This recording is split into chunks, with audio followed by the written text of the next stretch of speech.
السلام علیکم ورحمۃ اللہ وبرکاتہ۔ محترم ناظرین، ربیع الاول کا مہینہ ہمارے اوپر سایہ فگن ہے اور ہمارے بھولے بھالے ناسمجھ مسلمانوں کے اندر خوشی کی لہر دوڑ رہی ہے۔ وہ لوگ جو اتباع رسول صلی اللہ علیہ وسلم سے کوسوں دور ہیں، وہ لوگ جو اطاعت نبی صلی اللہ علیہ وسلم کا مطلب ہی نہیں جانتے، وہ لوگ جو محبت رسول صلی اللہ علیہ وسلم کے تقاضوں سے ناواقف ہیں، 12 ربیع الاول کا شدت سے انتظار کر رہے ہیں اور اللہ کے رسول جناب محمد الرسول اللہ صلی اللہ علیہ وسلم سے اپنی محبت کا اظہار کرنے کے لیے بےتاب ہیں۔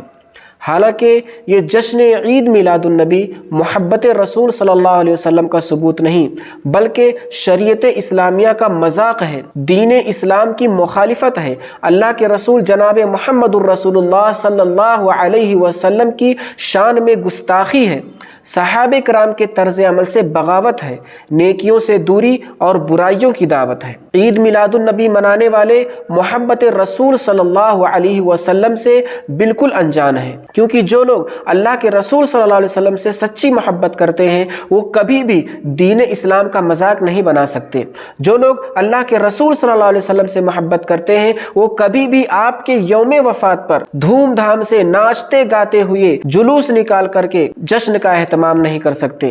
وہ لوگ جو اللہ کے رسول صلی اللہ علیہ وسلم سے سچی محبت کرتے ہیں وہ کبھی بھی اللہ کے رسول صلی اللہ علیہ وسلم کی آنکھوں کی ٹھنڈک یعنی نمازوں کو ترک کر کے شیطان کو راضی نہیں کر سکتے۔ کتنے افسوس کی بات ہے کہ اللہ کے رسول صلی اللہ علیہ وسلم کے وفات کے دن لوگ دھوم دھام سے ناچتے گاتے ہوئے جلوس نکال کر کے جشن کا اہتمام کرتے ہیں۔